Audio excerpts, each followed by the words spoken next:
Salam, salam. Good afternoon. On August 14, 1992, my parents probably took one of the most difficult decisions of their life. That decision was to leave everything they had struggled to achieve and move to Pakistan. My siblings and I, we were too naive and young to understand the complexity behind their decision, but we kind of understood that life was changing. It was never the same anymore. We saw my parents escaping from the realities of life that was brought on us. My parents couldn't see themselves stopping us from playing outside and play with our friends because they were afraid we'll get shot. They were afraid that we will never hear the joy, the laughter, and the buzz of the classroom in our life.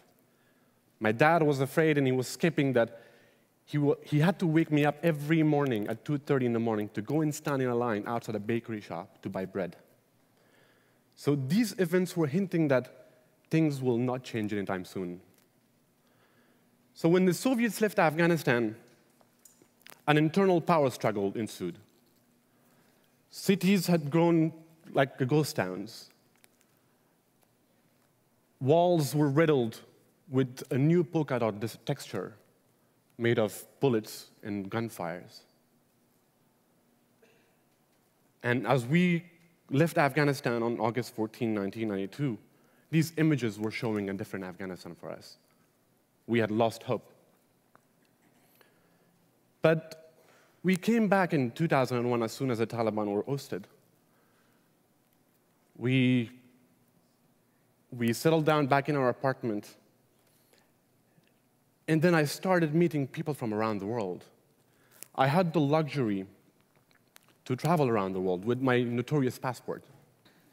But I mean, these things aside, I met amazing people. I traveled to Middle East, to Europe, to United States now, and I've learned what it takes a nation to develop and live in peace. So this is not my story alone, but of hundreds of thousands of young Afghans.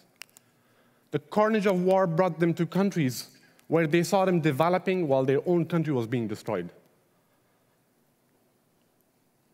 They went to schools and universities while their parents were once doctors, pilots, and engineers, had to wait in line as daily wagers, and they had to sell vegetables in the streets of Iran and Pakistan. But today, this young generation has transformed so much. They have become so passionate and patriotic that it's so difficult to match with the generations before them. They have made striking developments and achievements for the last 11 years in sports, Olympics, education, social activism. Cricket, for example, a sport very famous, played by a number of countries, inspired Afghan kids in refugee camps of Peshawar in the 80s and 90s. They learned how to play cricket in these refugee camps under tents. So when they came back in 2001 back home, they started playing for their home country. They formed the first national cricket team of Afghanistan. In just over 10 years, they skyrocketed from playing in refugee camps to playing bravely against cricket giants like India, Pakistan, and Australia. Olympics. Afghanistan's first appearance in Olympic Games was in 1936 in Berlin. Until 2008, we had never been able to bring an Olympic medal to our country. But in 2008, a young Afghan called Rohla Nekpa, who is a taekwondo player, made history, and he brought Afghanistan's first ever Olympic medal. People were chanting on the street for this kid. He was an immigrant in Iran, and he returned back home to bring hope to his people.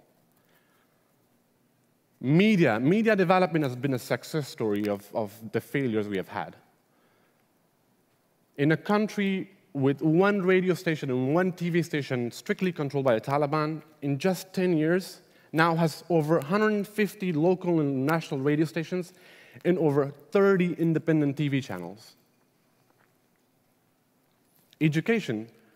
The number of boys and girls going to schools and universities have increased many folds. This shows a demand that the Afghan kids want to study. They don't want war. They just want to study and learn things.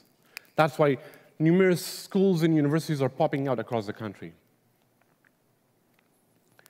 These developments, in my opinion, is the result of continuous years of carnage in war. These Afghan kids experience firsthand while dreaming for a better future. It's because of a continuous process of maturity. This past summer, I went to Afghanistan to conduct a survey on the impact of social media on voluntary behaviors of young Afghans. When I went there, I found much more than the impact of social media. I met with a group of young activist organizations, civil society, and I surveyed over 400 college students. And when I met them, I saw so much passion in them. They want to do great things for their country. But at the same time, I saw a different picture of Afghanistan, of the future of Afghanistan. On one side, I met with these amazing Afghan group, young Afghans. They are establishing organizations to attract Afghan diaspora, to help these street kids go to school and study and educate. Some others go and put their own money and buy food supplies and amenities for displaced people. And they use social media, Facebook, to organize events and go out and do good stuff. On the other side, people are scared. People are uncertain about tomorrow, about future. They're scared because they think they have been kept dependent on foreign forces. They're scared about post-2014, when the foreign military will exit Afghanistan. So the common thought is that, why after so many years of struggle are we still uncertain about tomorrow? Will the history repeat itself? Will there be a surge of Afghan families leaving their homes again? These questions lead to one of my own. What makes people scared? Why are they uncertain about tomorrow? What went wrong? Afghanistan has been a mix of successes and failures for the last 11 years. Success at times seems to be unsustainable. At times, short-lived or too minuscule. Failures, however, seems to be winning the race here, and thus have received much attention.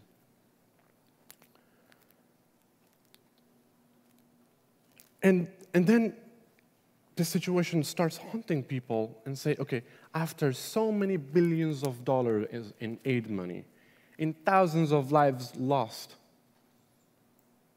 why are we uncertain? There are three factors that dominate discussions and arguments when it comes to Afghanistan's development. The very first one is counterinsurgency.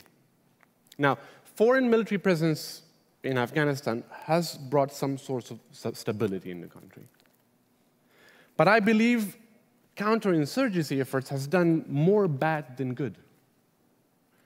Counterinsurgency is continuing to harm hearts and minds. Counterinsurgency is overshadowing development. Counterinsurgency is fighting an enemy it continues to create. Counterinsurgency is turning innocents into insurgents. Why am I making such a blunt statement? For every undertaking, for every mission or project, there are indicators for both success and failures. Afghanistan is no exception. There are very clear indicators for success and failures. But what is interesting, though, is that foreign military and the Afghan people seem to disagree on these indicators. For foreign military or counterinsurgency efforts, the indicators for success is how many insurgents killed, how many insurgents detained, or how many kilometers of Afghan soil have been cleared out of the hands of insurgents. For Afghan people, however, it's not the number of insurgents killed. For Afghan people, it's how well they are more secure year after year. Are they living in a better security compared to 2002, 2003. But that's not the reality. Afghanistan is getting more insecure and insecure. Cities that used to be very safe, where people could travel freely, are becoming more insecure. The insurgents have got now the capability to orchestrate very complex and coordinated attacks on some of the most safest areas in Afghanistan, US Embassy, the Presidential Palace, and other places. Even worse is when people see the number of civilian casualties increasing and increasing. Now, civilians have been killed most of the time by the insurgents. That is very clear. But oftentimes, they are also killed by foreign forces. According to a report published in 2011 by UNAMA, the United Nations Assistance Mission for Afghanistan, the report showed that since 2007, from 2007 up to the end of 2011, over 11,800 civilians have been killed. This is what makes people worried. Because they see that the number of these civilian casualties are inching up every year. They see their relatives dying every day. They see their friends dying every day. They see their countrymen and women dying every day. The second factor is international aid.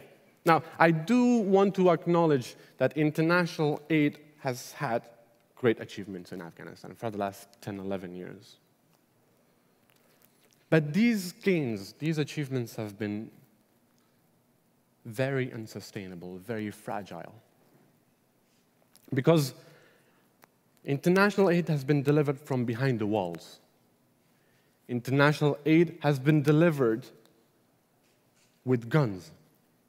International aid has been delivered with an objective of quick delivery and quick impact, not sustainability, not effectiveness.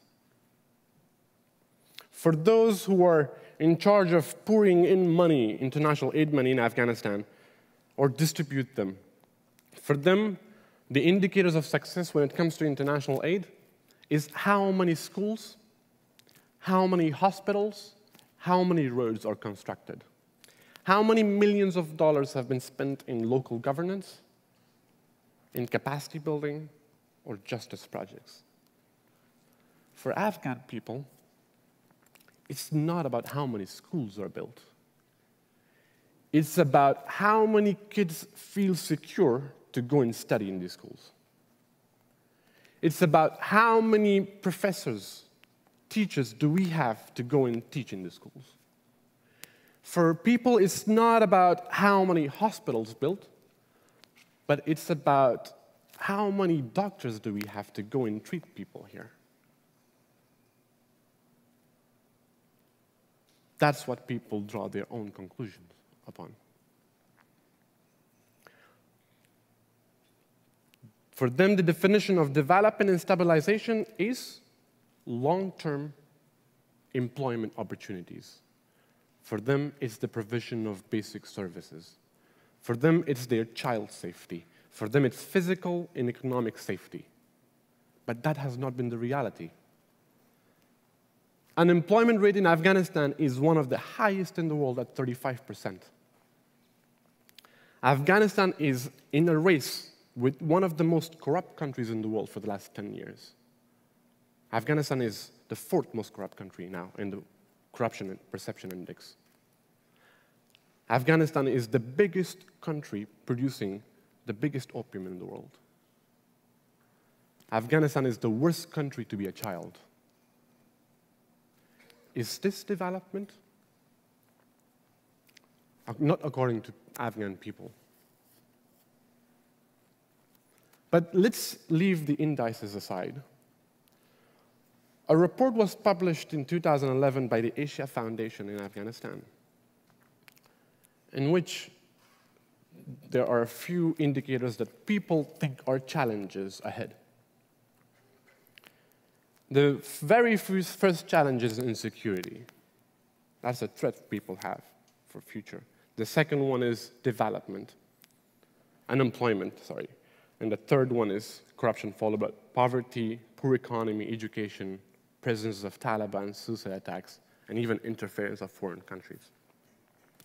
Based on how the situation has developed, people are pessimistic about the following factors. And not surprisingly, the first one is insecurity, corruption, bad government. But what is interesting, though, in this graph is that the very last one is the presence of Taliban. What does this tell? This says that people are more concerned to have a secure life, to have a good government, to have less corruption than the presence of Taliban. So the status quo is not a status of risk that people could take. When there's a risk, you take it, basically. But the status quo is a state of uncertainty, where people are often lost to find an escape path. Why? Because they find themselves often killed by the insurgents. They find themselves killed by the foreign forces, often termed as collateral damage. Or if not the earlier, the latter, they find themselves kneed down by the pervasive corruption in the country. And this is the last and third factor in the development of Afghanistan. The government, over the last 11 years, have received so much billions of dollars that it has grown strong in corruption, cherished with impunity, and blessed with carelessness, governed by the enterprise of corrupt cronies. That's what we are dealing with in Afghanistan. And it's a threat to the achievements, to the successes that the Afghan kids in the Afghan generation is having. I think there is still time. As long as we don't merge development with military goals. As long as development is not the number of schools built or number of hospitals built, but it's about people's prosperity, as long as we give them hope, as long as they have a faith for a better tomorrow so they can keep working. And this does not only apply to Afghanistan. This applies to a lot of countries. Look at the United States. The United States of today is not the same as the United States of 40 or 60 years ago. But what was special was that the United States had some time to breathe in peace, so that generation after generation could make it better and better. Afghanistan, too, needs the same time to breathe in peace, so that tomorrow's generation can do much better than today's generation. Let me leave you with a metaphor. For me, the process of nation building is like weaving a carpet. It's a laborious task. It takes time, patience, so that the carpet comes out neat, elegant, and beautiful. Every single knot in this carpet is like young Afghan. These knots aim at keeping the foundational strings of the carpet intact, adding an elegant design to it. And if these knots are placed with precision, care, and patience, I guarantee that the carpet that will come out will be something to be proud of. Thank you so much.